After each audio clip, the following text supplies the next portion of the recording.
कुछ ख्वाब है कुछ अरमान है,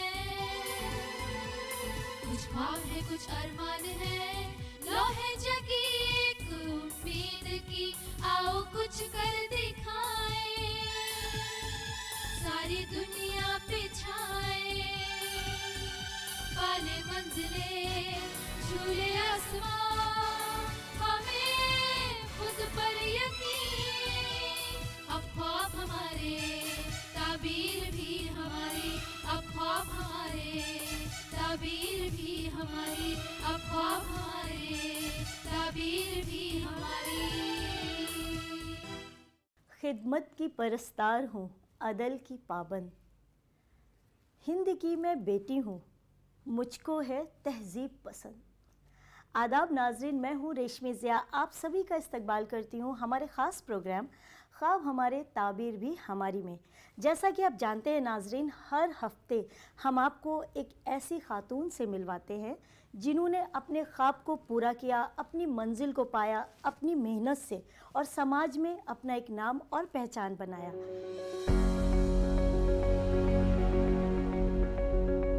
पंजाबी माँ और उत्तर प्रदेश के कायस्थ वालिद की बेटी डॉक्टर मृदुला टंडन को बचपन से ही वो सब कुछ हासिल हुआ जिसकी वो तमन्ना रखती थी। एक पढ़े लिखे और खुशहाल खानदान से ताल्लुक होने का मृदुला को बहुत ज्यादा फायदा मिला। इत्तेफाक से कुदरत ने मृदुला को डॉक्टर माँ बाप के घर पैदा किया। खुद पढ़ लिख कर वो एक डॉक्टर बनी और उनकी शादी हुई एक इंजीनियर से। शुरू से ही पढ़ने लिखने में काफी तेज थी मृदुला और इसी वजह से उनके वालिदैन ने उन्हें हॉस्टल में रखकर पढ़ाया। जिद्दी मिजाज की मालकिन मृदुला ने आगे की पढ़ाई के लिए अमेरिका जाना तय कर रखा था, लेकिन किस्मत को कुछ और ही मंजूर था। हुआ यूं कि उसी के दरमियान मृदुला के घर वालों ने एक इंजीनियर लड़के सतीश से उनकी मुलाकात करवाई ताकि एक दूसरे को समझ लें और शादी कर लें। लेकिन मृदुला ये नहीं चाहती थी, वो अपने आगे की पढ़ाई को जारी रखना चाहती थी। लेकिन मृदुला को सतीश की शराफत और उनकी संजीदगी इतनी पसंद आ गई कि शादी के लिए वो ना नहीं कह पाई। 2 बच्चों की मां मृदुला दिल्ली में रहती है और बच्चे बाहर। बेटा सौरभ सिंगापुर में अपने बच्चों के साथ रहता है, वहीं बेटी अमेरिका में वेल सेटल्ड है। दिल्ली में रहते हुए मृदुला अपने शौक और पैशन के लिए हर मुमकिन काम को अंजाम देती हैं। दिल्ली में मृदुला कई इदारे भी चलाती हैं, जहां गरीब, बेसहारा, लाचार लोगों के लिए कुछ बेहतर करने की कोशिश में लगी रहती हैं। तो आइए जानते हैं मृदुला की कहानी उन्हीं की जुबानी।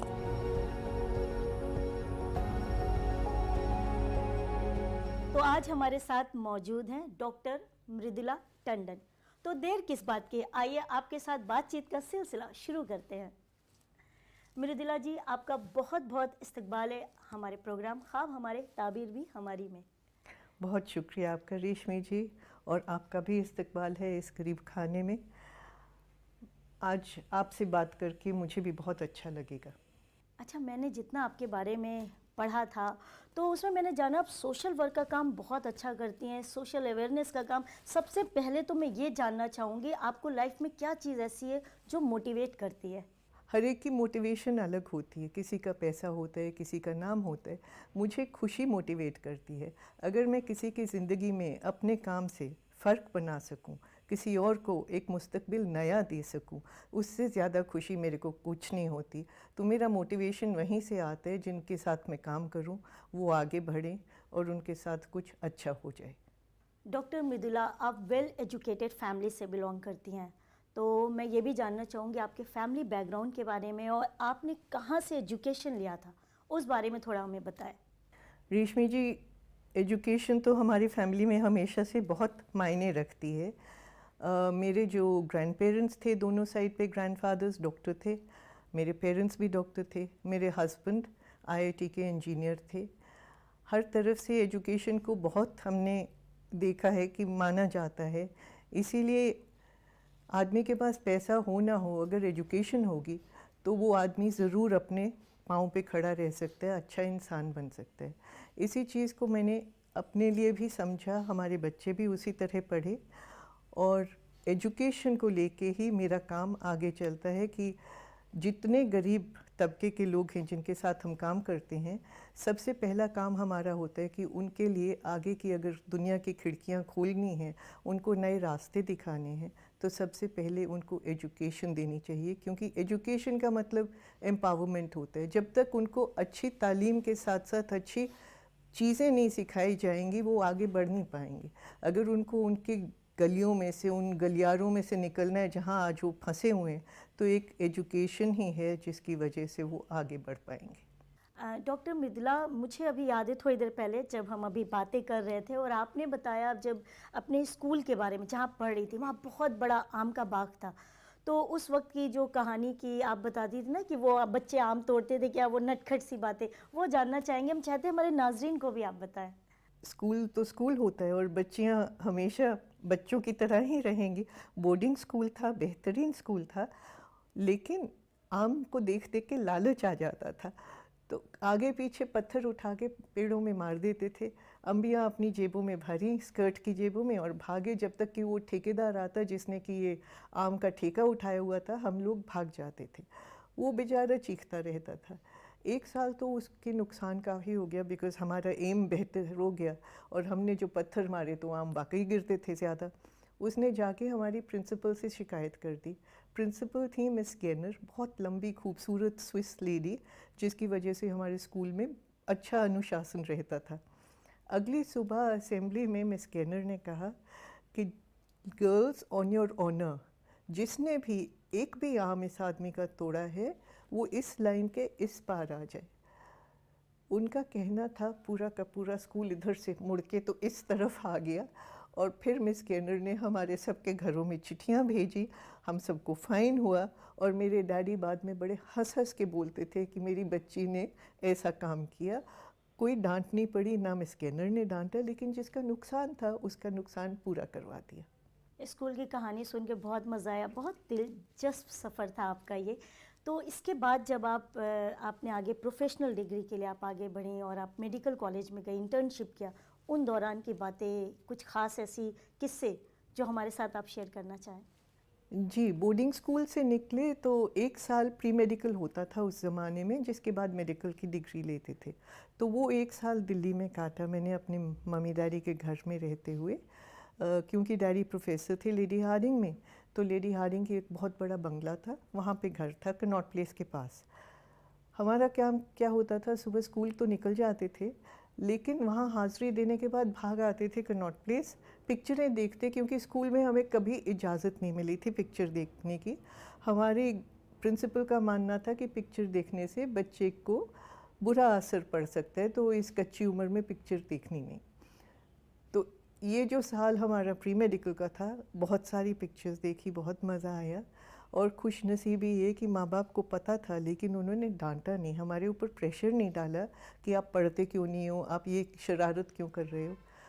नतीजा ये निकला कि जब हमें मेडिकल के लिए अप्लाई करना था, तो ये मैंने सोचा कि अगर मैं दिल्ली में पढ़ूँगी, मेरे daddy dean of medical faculty थे, दिल्ली मेडिकल फैकल्टी, तो मैं वहाँ जाना नहीं चाहती थी कि अगर शरारत की शिकायत हुई तो इन तक पहुँचेगी। एक हमारी सहेली फॉर्म भर रही थी आर्म्ड फोर्सेस मेडिकल कॉलेज का, जिसका मैंने नाम भी नहीं सुना था पहले, और मुझे बहुत अच्छा लगा कि वो पूना में है, कुछ उसके बारे में पता चला, तो मैंने उनसे मांगा, एक फॉर्म भर दिया, इंटरव्यू हुई, बाकी जो भी एग्ज़ाम्स हुए, और खुशकिस्मती से मैं वहाँ पहुँच गई। 100 लड़के बुलाए जाते थे और 20 लड़कियाँ, तो उस मेरे बैच में भी 100 बॉयज़ 20 गर्ल्स। वहाँ पे भी हमारे जो स्कूल का माहौल था वैसा ही था, कोई सोशल स्टेटस नहीं, कोई कास्ट नहीं, बराबरी का सबको दर्जा था। अगर आप पढ़ाई करते हैं, आप पढ़ाई में अच्छे हैं, अगर आप खेल में अच्छे हैं, तभी आपका नाम बनता था। यानी अक्ल का सिक्का चलता था, हुनर का सिक्का चलता था। ये नहीं कि किसी की क्या पोजीशन है या किसी के फादर ने कितना कमाया, नन ऑफ दैट मैटर्ड। वही चीज़ आज भी हमारी फ़ौज में है, ना वहाँ धर्म दिखता है, ना वहाँ पे कास्ट दिखता है, वहाँ दिखता है तो एक इंसान जो हिंदुस्तानी है। तो हम वही सीख के कॉलेज भर पढ़े, और कॉलेज से जब पास किया तो इंटर्नशिप के लिए दिल्ली के जो आर हॉस्पिटल है आर्मी का, उसमें इंटर्नशिप करी थी। और उसके बाद फिर लेडी हार्डिंग और कलावती सरन जो चिल्ड्रंस हॉस्पिटल एशिया का almost one of the biggest government hospitals है, उसमें आगे की पढ़ाई करी। डॉक्टर मृदुला, जैसा कि मुझे पता है कि आप आगे की पढ़ाई के लिए यूएस जाना चाहती थी और इस बीच आपके पेरेंट्स ने आपको एक शख्स से मिलवाया था, वो मैरिज के लिए चाह रहे थे। आप उतनी इंटरेस्टेड नहीं थी क्योंकि आपको आगे पढ़ाई करनी थी। तो ऐसा क्या हादसा हुआ था कि आप मतलब उस ओर इंटरेस्टेड हो गई और आपने शादी कर ली? जी, सच बात है कि कॉलेज के बाद, इंटर्नशिप के बाद हर डॉक्टर चाहता है कि आगे की पढ़ाई करे, और यूएस के लिए मेरी तैयारी पूरी हो गई थी। वहाँ का एक एग्ज़ाम है, वो भी मैंने दे दिया था। और हर माँ बाप चाहते हैं कि उसका बच्चा शादी कर ले, ख़ासतौर के उस ज़माने में।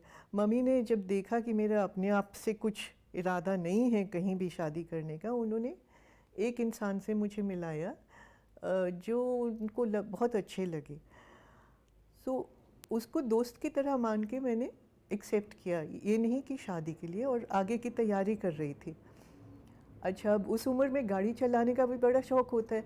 मैंने नई नई गाड़ी चलानी सीखी थी और गाड़ी चला के ड्राइवर के साथ मैं आर्मी हॉस्पिटल तक जाती थी मंडे मॉर्निंग, और संडे को वो वापस लेने के लिए आता था तो मैं गाड़ी चला के घर तक लाती थी।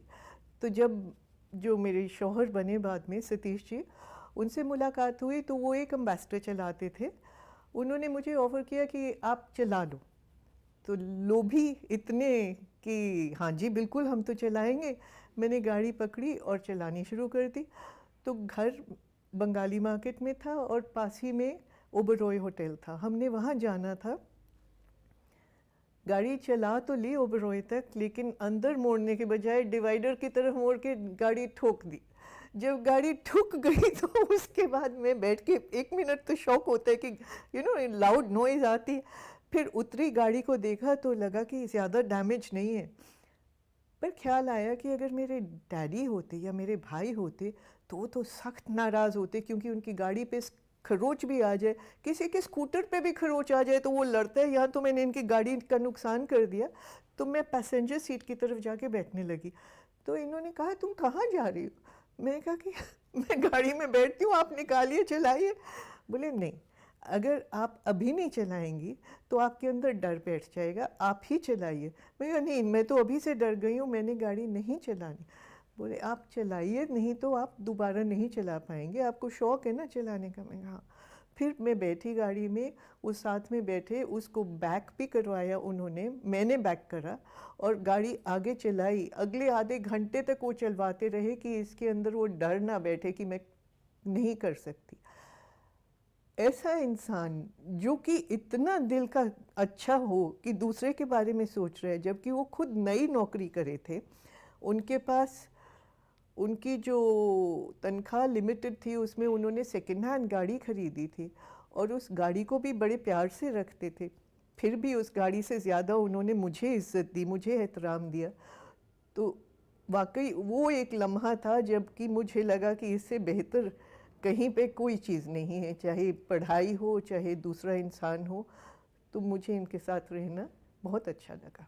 अच्छा डॉक्टर मृदुला, आप एक डॉक्टर हैं, बहुत बिजी डॉक्टर। उसके अलावा आप सोशल वर्क का भी काम करती हैं। आपकी ऑर्गेनाइजेशन है जिसके आप फाउंडर हैं, जिसमें आप बच्चों को पढ़ाई से लेके विमेन एम्पावरमेंट पे भी बहुत अच्छा वर्क कर रही हैं। तो वो क्या है, उस बारे में थोड़ा हमें बताएं। जी, ये काम है जो असल में मुझे बहुत खुशी देता है, क्योंकि इस काम में हम रोज़ ज़िंदगियाँ बदलते देखते हैं। 1993 में मेरे फादर जब इंडिया लौट के आए यूएन में काम करके, तो हमने एक तंजीम शुरू करी, साक्षी। इसमें सबसे पहले हम लोगों ने लोगों में अवेयरनेस जगानी चाहिए। उस टाइम पे एड्स ऐसी चीज़ थी जिसके बारे में लोग सोचते थे हिंदुस्तान में आएगा नहीं। हमारा मानना था कि अगर अवेयरनेस अभी नहीं करी तो ये एक टिकिंग टाइम बॉम्ब है जो कि कभी भी फट सकता है। सो हमने बहुत सारा एजुकेशनल मटेरियल बनाया ताकि लोगों को एड्स के बारे में पता चले। होटल इंडस्ट्री, ट्रांसपोर्ट इंडस्ट्री, वो लोग जो कि ज़्यादा वल्नरेबल थे, उन सबको हमने वर्कशॉप्स कर के सिखाया। साथ में हमने दूरदर्शन के लिए एक सीरियल बनाया, बच के रहो बच के चलो। इस सीरियल के द्वारा लोगों ने देखा कि अगर राह ठीक है, जैसे एक फैक्ट्री वर्कर का कैरेक्टर था, तो वो बच के चल सकता है, और अगर राह में आप भटक जाएं तो एक ट्रांसपोर्ट वर्कर, एक ट्रक ड्राइवर था जो भटक गया और उसके साथ एड्स हुआ अगर, तो उसके फिर क्या भयंकर परिणाम हो सकते हैं। हमने कैंसर पे बहुत काम किया, इंक्लूडिंग हमने टाटा कैंसर इंस्टीट्यूट के साथ बैठ के ये मटेरियल बनाया कि अगर मुंह के अंदर आप तंबाकू रख के बैठ जाते हैं, ग्रामीण इलाकों में ख़ास तौर पे आप देखेंगे कि लोग छोटा सा पीस तंबाकू का लेके पूरा दिन गुजार देते हैं, लेकिन इसकी वजह से अंदर जो मुंह के एक सफ़ेद दाग सा बनने लगता है, वो बाद में एक भयंकर परिणाम ले आता है कि कैंसर हो जाता है मुंह का। दर्द नहीं होता बिल्कुल भी शुरुआत में, जब तक होता है तो बहुत देर हो गई होती है। तो प्राइमरी हेल्थ सेंटर के लिए हमने एजुकेशन मटेरियल बनाया कि वो इसको डिटेक्ट कर ले टाइमली, और इंसान को जिसके मुंह के अंदर सफ़ेद दाग दिखने लग जाए उसे हॉस्पिटल भेज दे। नहीं तो मुंह का आधा हिस्सा कटा हो सकता है, खाने की पाइप बिगड़ जाती है, खाना आपको ट्यूब से डालना पड़ता है मरीज़ के अंदर, पैसे की बर्बादी होती है, लोग लुट जाते हैं, अपनी ज़मीनें बेच देते हैं, फिर भी ज़िंदगी वापस नहीं आती। इस सब का छोटा सा तरीका है कि जब प्राइमरी हेल्थ सेंटर के पास कोई बीमारी के लिए स्कूल जाता है गांव में, वो मुंह के अंदर टॉर्च डाल के बस इतना देख ले कि कहीं कोई बदलाव तो नहीं आ गया, सारा पिंक है या कहीं वाइट हो गया है। इसके साथ साथ हमने दिल्ली में बाकी काम जब शुरू किया, यूनिसेफ के साथ एक प्रोग्राम चलाया जिसमें 275 स्कूल्स के अंदर हमने clean toilets and clean safe drinking water देना शुरू करा। हर एक जगह इंतज़ाम करने के लिए पहले इंजीनियर को बुलाया गया, उसके साथ चाइल्ड फ्रेंडली ड्राइंग बनी, उसी से टॉयलेट्स बने। उन स्कूलों में हमने बच्चों को, चौथी और पाँचवीं जमात के बच्चों को हाइजीन क्लब में डाल दिया।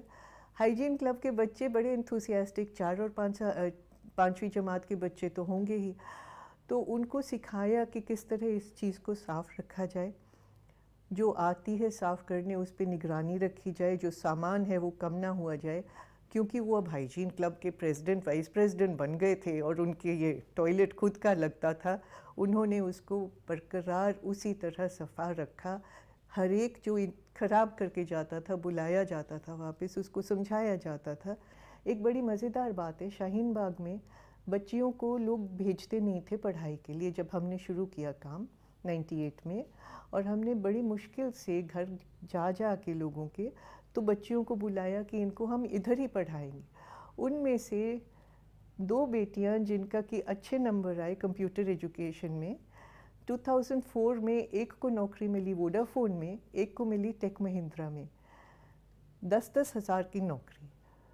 2004 में जिन घरों से आई थी वहाँ एक एक घर में कम से कम 10 फर्द थे और कमाई के तरीके बहुत कम, आमदनी रही होगी 8-9 हज़ार महीना पूरा मिला के घर की। उस कुनबे के अंदर जब एक बच्ची 10 हज़ार लेके घर आई तो वो ज़िंदगी बदलने वाला लम्हा था, ना केवल उस फैमिली के लिए लेकिन पूरी कम्युनिटी के लिए। अगले दिन हमारे सेंटर के आगे कितने लोग अपनी बेटियों को लेके आए कि इन्हें भी आप सिखाइए। ये काम तब जबकि हम एक भी पैसा नहीं लेते पढ़ाई के लिए, और उनके साथ फिर हमारी टीचर्स की झगड़ा भी हो गया क्योंकि सब बच्चियों को तो हम रख नहीं सकते थे। फिर हमने जाके उन्हें समझाया कि हम उतने ही बच्चे लेंगे जिनके साथ काम कर सकते हैं, बाकियों को वेटिंग में रखेंगे, ज़रूरी नहीं। अभी तक तो आप कभी भी इन्हें पढ़ाना नहीं चाहते थे, आज सब एक साथ एक दिन तो नहीं ना पढ़ने आ सकते। तसल्ली रखिए, हमारा इरादा है आप सबको पढ़ाने का, लेकिन वो पढ़ाई अच्छी होनी चाहिए, उस अच्छी पढ़ाई के लिए वक्त मिलना चाहिए। तो इसी तरह हमने ज़िंदगियां बदलते देखी एजुकेशन के साथ। हमने हेल्थ में भी काम किया। हेल्थ में काम करा तो पहले तो स्कूल हेल्थ पे ही देते थे ध्यान कि जो बच्चे स्कूल आ रहे हैं हमारे वो अच्छे से काम करें। फिर कम्युनिटी में काम करने लग गए जब थोड़ा और दायरा बढ़ा। कम्युनिटी में बच्चे जो आने लग गए उनमें कुछ ऐसे थे जिसको जैसे आप बोलते हैं ना, कोई अंग खराब हो जाता है, किसी का पाँव क्लब फुट बोलते हैं, किसी का क्लेफ्ट लिप होता है, और इनके माँ बाप को समझ नहीं आती कहाँ जाए, क्योंकि ये दिन भर दिहाड़ी करते हैं, कहीं ना कहीं कमाएंगे तभी तो खाएंगे, जब खाने के लिए पैसे नहीं हैं तो इलाज के लिए कहाँ है। ऐसे बच्चों को जब हमारे डॉक्टर्स ठीक कर सकते हैं, उनको वो जगह बता सकते हैं, उनका मार्गदर्शन सकते हैं कि कहाँ जाइए, किस तरह आपका क्लेफ्ट लिप ठीक होगा, किस तरह क्लब फुट ठीक होगा, तो बहुत मज़ा आता है। यकीनन कितना भी आप पैसा कमा लें, आपको वो खुशी कभी नहीं मिलेगी जो आपको एक बच्चे के ठीक होने पे मिलेगी। इसके साथ ही हमारा काम फिर इन बच्चों के साथ जब करते हैं तो खाना भी देना है, तो पूरा हफ्ता इनको खाना मिलता है, लेकिन सैटरडे को ज़रा स्पेशल खाना मिलता है। उस दिन इनको बोलते हैं घर से डिब्बा लाइए, सेंटर पे हलवा बनता है, घी वाला हलवा, और डब्बे में दे दिया जाता है ताकि जो बच्चा वहाँ खाएगा तो खाएगा, बाकी घर ले जाके अपने बाकी बच्चों के साथ खाएगा। आपको बताऊँ रेशमी जी, एक और प्रोजेक्ट है लाइब्रेरी का, वो बड़ा मज़ेदार है। उसमें हम बच्चों के साथ लाइब्रेरी के अंदर किताबें रखते हैं और उनको ये नहीं बोलते कि तुम ये पढ़ नहीं सकते। लाइब्रेरी की किताबें हम रंग वाली शेल्फों पे रखते हैं, नीला, लाल, हरा, और उसमें ये होता है कि बच्चा आता है, टीचर ने देख लिया होता है कि इसकी लेवल कहाँ तक है, तो बोलती है कि लाल वाले शेल्फ पे जाओ, वो देखो कितनी अच्छी मज़ेदार किताब है। दूसरे को बोलेंगी वो नीले वाली किताब बहुत अच्छी है। तो बच्चे अपनी लेवल की किताब पढ़ने लगते हैं, और टीचर, जिसको हम फैसिलिटेटर कहते हैं, बच्चों को लेके बैठ जाती है। लो टेबल होती है, बच्चे आसपास बैठ गए, बच्चों के हाथ में वही किताब, टीचर के हाथ में वही किताब, चाहे किताब का शीर्षक समझिए मीना की कहानी। तो जब टीचर बोलती है तो बच्चे साथ में पढ़ते हैं। उसके बाद टीचर के बोलने से बच्चों को समझ आ गया कि अक्षर का ज्ञान क्या है, उसको बोलना क्या है, उसका तलफ़्फ़ुज़ क्या है, उसका मतलब क्या है, और उसके बाद उसी के ऊपर बच्चे खुद एक प्ले रचते हैं या उसके ऊपर एक स्टोरी बनाते हैं। तो इससे बच्चों की दोस्ती कहानियों से, किताबों से गहरी हो जाती है। और हम सब का मानना है कि अगर किताब आपकी दोस्त है तो आप फिर पढ़ाई में पीछे नहीं रह सकते। तो ये प्रोग्राम भी हमारा चलता है। फिर हमारा काम बच्चों के साथ उनकी बाकी की ज़रूरतें हैं, चाहे उनकी स्कॉलरशिप, जो बच्चे बड़े हो रहे हैं। तो हरियाणा में हमने अभी पीछे 75 बच्चियों को स्कॉलरशिप पे रखा था, जो 9वीं क्लास पास करती हैं 10वीं के लिए।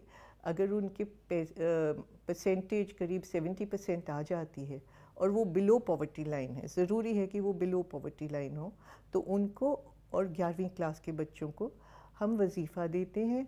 उनकी ट्यूशन के लिए ट्यूशन मास्टर ढूंढते हैं, उनकी ट्यूशनों को मॉनिटर करते हैं कि भाग ना जाए, और साथ साथ हम उनको सारी उनकी जितनी ज़रूरतें हैं उस क्लास के लिए, उस पढ़ाई के लिए पूरी करते हैं। अभी खुशी की बात है कि जब ये एग्ज़ाम्स ख़त्म हुए, सबके रिज़ल्ट आए पिछले महीने, और सब लोग फ़ख्र से कह रहे थे हमारे बच्चे इतने हो गए और इतना परसेंटेज पाए, तो हम भी फ़ख्र से कह रहे थे हमारी बच्चियाँ अंग्रेज़ी भी बोलती हैं, 94% भी पाया है, the lowest they got is 84%। और ये सब काम हुआ क्योंकि जो टीम थी हमारे साथ, उसने बेहतरीन इन लोगों को तरबियत दी, समझाया कि पढ़ाई से तुम्हारा मुस्तकबिल रोशन हो सकता है। डॉक्टर मृदुला, आपकी लाइफ बहुत बिजी है।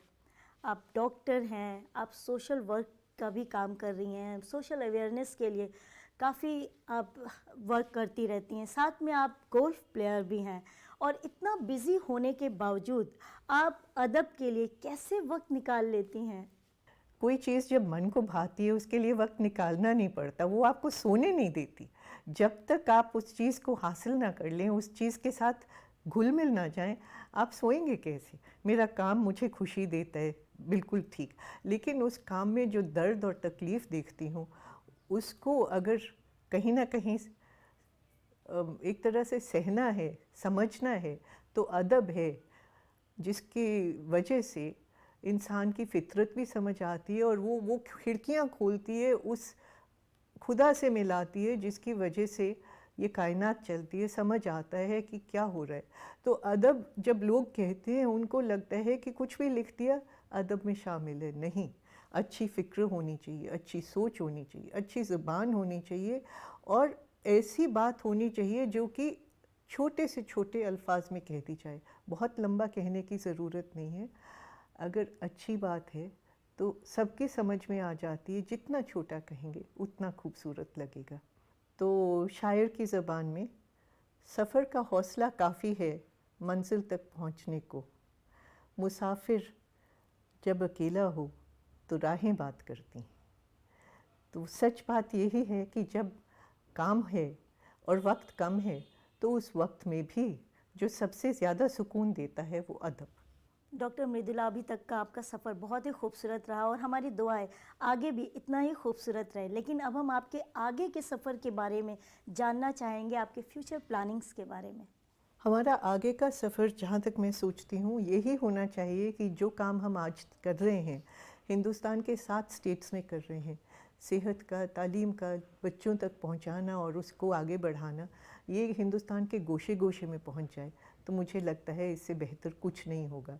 एक ख्वाहिश और है कि पैंडमिक में बहुत सारे मज़दूरों के बच्चे अनाथ हो गए, उनके लिए बेहतरीन अनाथालय बनाएं और उनको वो जो मुस्तकबिल दें जो उनको मिलना चाहिए था अगर उनके पेरेंट्स जिंदा होते। इस चीज़ से अच्छा कुछ भी नहीं होगा। डॉक्टर मृदुला, इस वक्त आपको बहुत लोग देख रहे हैं, तो आप उनको क्या मैसेज देना चाहेंगी? हमारे देखने वालों के लिए एक ही संदेश है कि आप तालीम पे ध्यान दीजिए, क्योंकि तालीम से ही आगे की राहें बनती हैं, ज़िंदगी संवरती है। सेहत और तालीम अच्छी रहेगी तो सब कुछ हासिल है।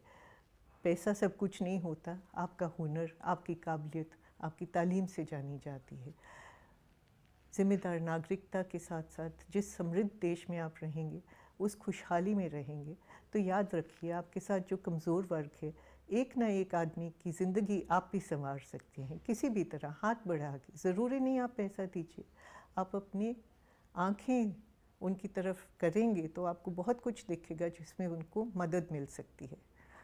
आखिरी चीज़ जो एक शेर कहना चाहूँगी, क्योंकि मैं अदब पसंद हूँ, ज़रा सा आपसे बाहर निकल के देखो तो मैं ज़िंदगी हूँ, मेरे साथ चल के देखो तो। डॉक्टर मृदुला, बहुत अच्छा लगा आपसे बात करके, हमने भी बहुत कुछ सीखा और आपका बहुत बहुत शुक्रिया। आपका भी बहुत बहुत शुक्रिया रेशमी जी, और दूरदर्शन का शुक्रिया जिसने मुझे इस लायक समझा कि आज आपके साथ बात करने का मौका मिला। तो नाज़रीन, ये थी मृदुला टंडन, जिनके अभी तक के ज़िंदगी के सफ़र के बारे में हमने जाना। अगले हफ्ते आपसे फिर होगी मुलाकात एक नई शख्सियत के साथ। तब तक के लिए दीजिए इजाज़त। आदाब।